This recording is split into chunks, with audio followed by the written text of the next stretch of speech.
E eu vou falar junto com a Ana um pouco no caso do Canal da Tamandaré, né?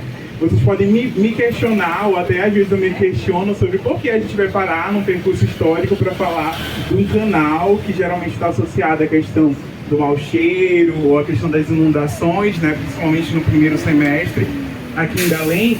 Mas esse roteiro, né, que a gente fala do roteiro de São José, né, mas que a gente percorre no caso a 16 de novembro, ele só existe por conta da existência de um curso d'água, né, que para vocês que não sabem, né, no caso, a 16 de novembro, a partir daqui, né, existia antigamente um igarapé, que é o chamado Igarapé do Piri, né, que deságua, no caso, lá do lado do Ver-o-Peso, hoje a gente chama de a Doca do Ver-o-Peso, a Pedra do Sal, e em toda essa área aqui anteriormente, né, existia, no caso, o Alagado do Piri, né, o Alagado do Piri de Jussara, que era, no caso, um grande lago, como os historiadores descrevem, né, que dividia, no caso, a antiga cidade de Belém, o antigo núcleo urbano de Belém, né, que era Santa Maria de Belém, dessa área que anteriormente não era ocupada, no caso, ou que ainda não era ocupada, no caso, pelo colonizador, né? É importante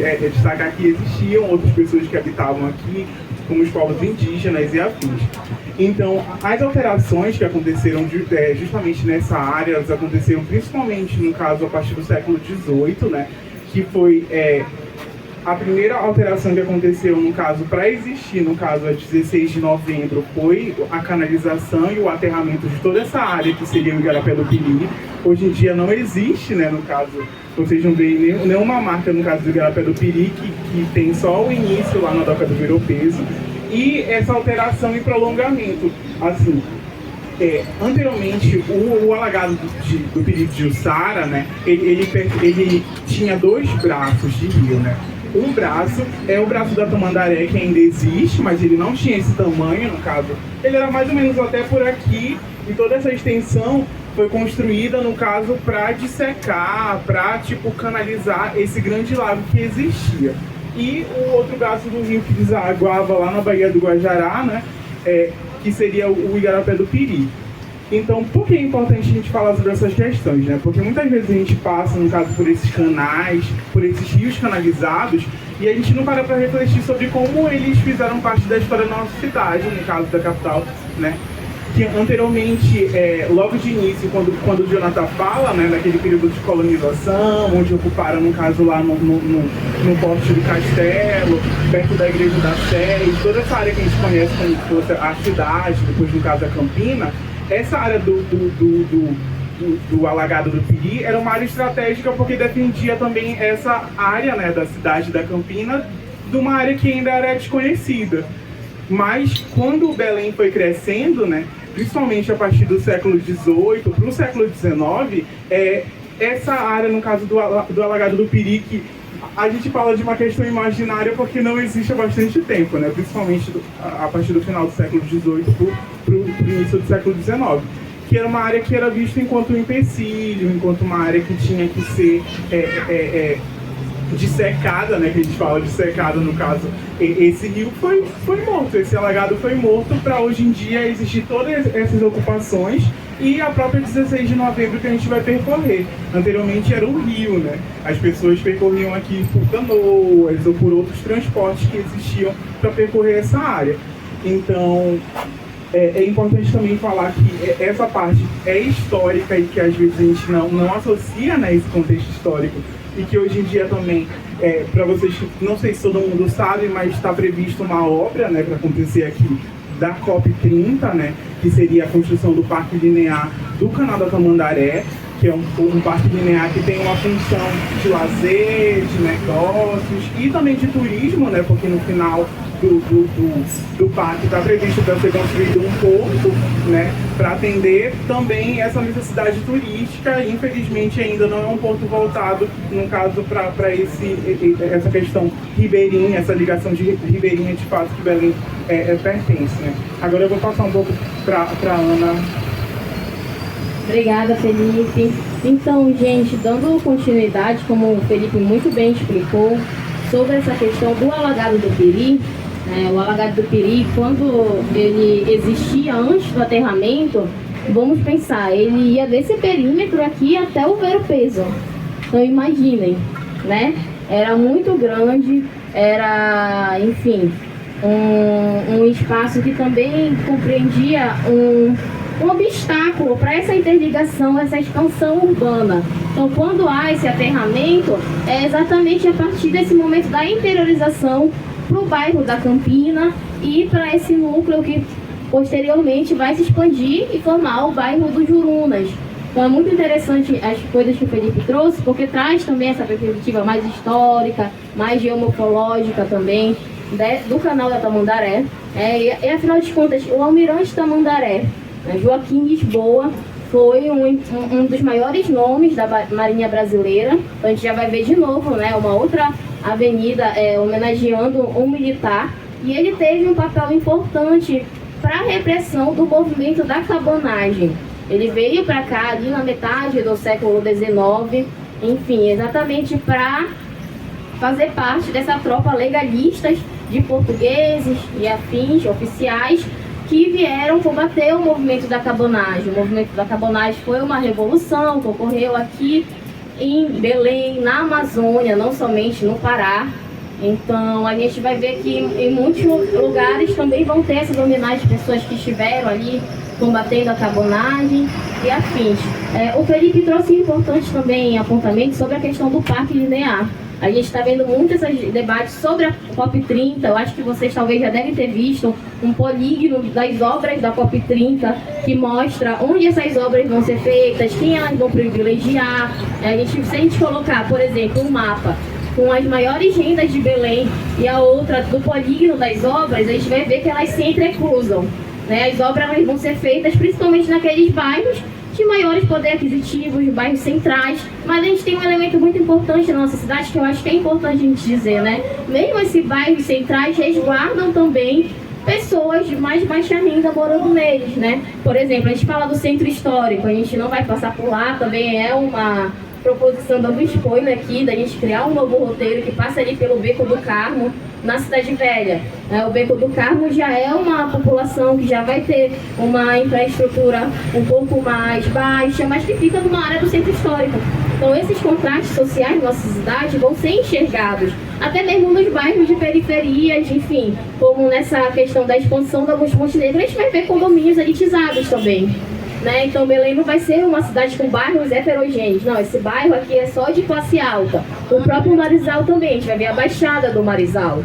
Pessoas que moram historicamente, famílias que moram há anos lá, enfim. Então tudo isso é importante também para a gente entender esse contexto da Avenida Tamandaré, porque a gente vai ver importantes avenidas, assim, entrecruzando elas, como a própria 16 de novembro, a Padeiro Chique também, vai ser uma avenida já com essa função comercial.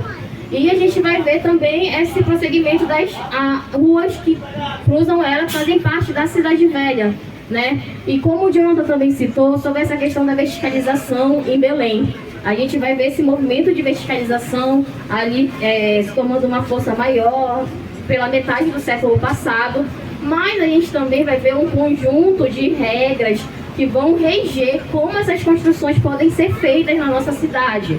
Então tem a criação do Plano Diretor Urbano de Belém no final do século XX, e em 2012 tem um outro regimento muito importante, que é o tombamento dos bairros da Cidade Velha e da Campina pelo governo federal, através do Instituto do Patrimônio Histórico Nacional, o IPHAN, que vai tombar esses dois bairros como patrimônio histórico, e além desses dois bairros, o entorno deles, que vai também considerar, né, parte do bairro do Reduto e afins. Então, a partir dessas legislações, vão ter algumas regras, como, por exemplo, a modificação de fachadas, de prédios históricos, de fachadas. Se você mora no prédio, se você adquire algum prédio histórico para fazer, sei lá, um curso, uma escola, qualquer coisa que seja, você tem que obedecer às legislações.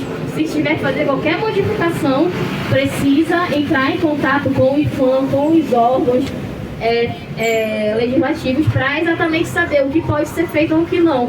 Porque o tombamento, ele visa resguardar aquele prédio. No caso do prédio é o tombamento, quando a gente fala do patrimônio imaterial é o registro, né, que já é uma outra perspectiva. Mas ele visa resguardar essas áreas e também poder conciliar essa questão do centro histórico, dessa área mais histórica, com o desenvolvimento urbano da cidade também, com esse processo de verticalização, o que é muito importante quando a gente está falando de uma cidade como Belém, que tem realmente esse processo de expansão urbana de forma desordenada, também tem esse aumento populacional, né, a partir do século passado. Tudo isso é muito interessante. E aí, sobre a construção do Parque Linear também, só para fazer uma finalização, a proposta é que tenha essa obra aqui que vai exatamente, como o Felipe muito bem colocou, colocar essas perspectivas do turismo, mas que também sirva para a população local.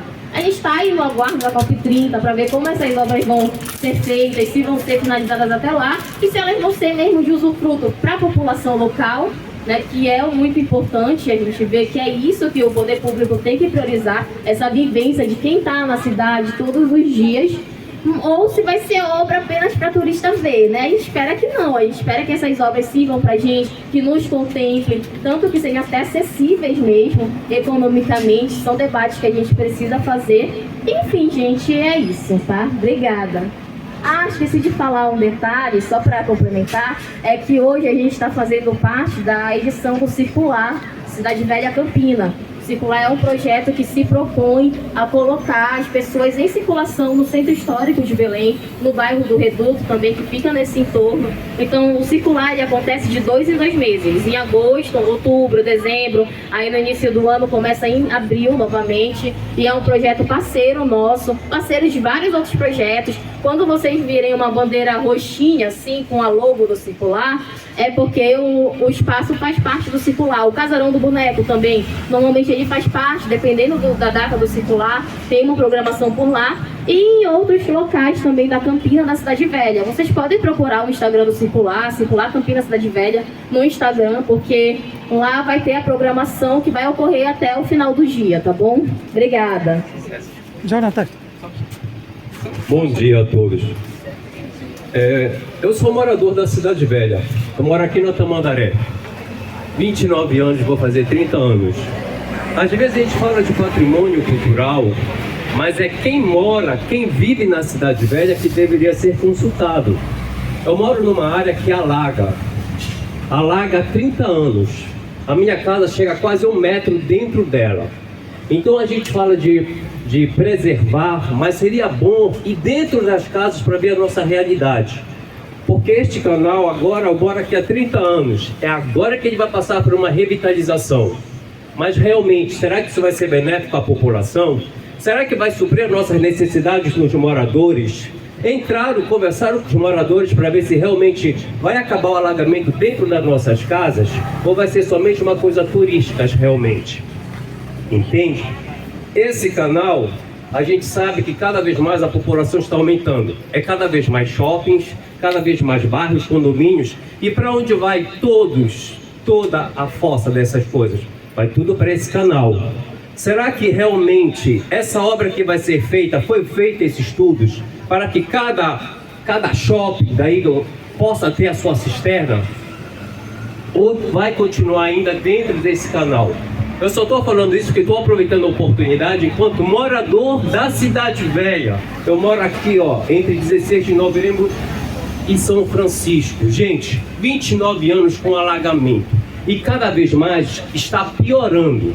Aí quando a gente fala de preservação, eu acho que é muito importante, mas acima de tudo a moradia, o respeito a essa moradia. Quando a gente fala de Cidade Velha, seria bom a gente fazer essa pesquisa, porque tem muitas casas lá, mas que na verdade é só uma fachada. Está aqui um exemplo, uma escola que manteve à frente, mas quando você entra, o que é? Estacionamento. Então, será que realmente nós estamos fazendo uma preservação de patrimônio ou estamos fingindo de contas que estamos fazendo? Quantas casas na Cidade Velha já não existem? Só existe uma fachada e na verdade é estacionamento.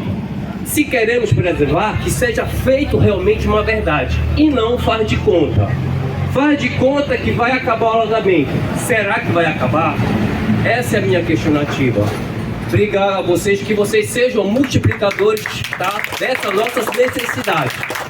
Obrigado. Senhor César, isso é bastante importante dentro do roteiro, né? É dar voz e dar vez, né, como o seu César, né, morador então daqui dessa área, né, a gente sempre chama, né, e seu César no próximo roteiro que a gente vai ter, né, a gente tem esse roteiro uma vez por ano, mas fique atento às nossas redes sociais, que quando a gente vier aqui novamente, e se essa obra já estiver feita, a gente quer de novo lhe contactar para o senhor falar com a gente, para a gente já ver se aconteceu alguma coisa, né? Porque essa iniciativa justamente, né, é para a gente, como eu falei para vocês, é a gente ver a cidade de um para um, é a gente ver todas as perspectivas da cidade, e a principal é a do morador. Por quê? Porque é ele que convive aqui, né? A gente passa, né, como eu falei para eles, né? A gente viu vários prédios, várias iniciativas, né? E aí a gente também precisa ver o morador justamente para que a gente saiba, né, o que está acontecendo de fato dentro dessa perspectiva do centro histórico e dessa perspectiva também das cidades médias e das obras que estão sendo feitas então para a COP, tá? Agora, obrigado, palmas para ele, né? Palmas. Eu também gostaria que vocês desejassem uma salva de palmas então para o Felipe, que foi a primeira vez que ele falou, né, no grupo. Obrigado, Felipe, né, por ter feito a fala, né? E eu falei para vocês, né, que tinha aqui, olha, como é o nome do senhor? Wilson. Eu falei assim mesmo, tomara que o senhor da Igreja do Rock esteja lá na frente, né? Pois ele estava por aqui, né? Ele ofertou, né, ofertou pra gente, né, umas garrafas de água, né? Então, vamos agradecer a ele, né? E aqui, né, a gente fala sobre várias igrejas, né? De repente agora a gente fala também da Igreja do Rock. Então, muito obrigado, né, por também nessa parceria junto com a gente, tá bom? Então, tem algumas ali, vocês podem ir lá pegar, tá bom? Não façam aqui.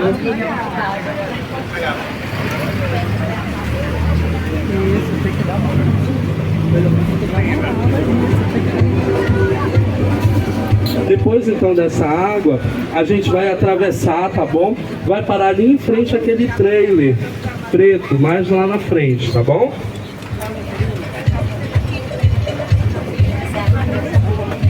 Aí a gente vai falar da estação de trem, da estação de ferro.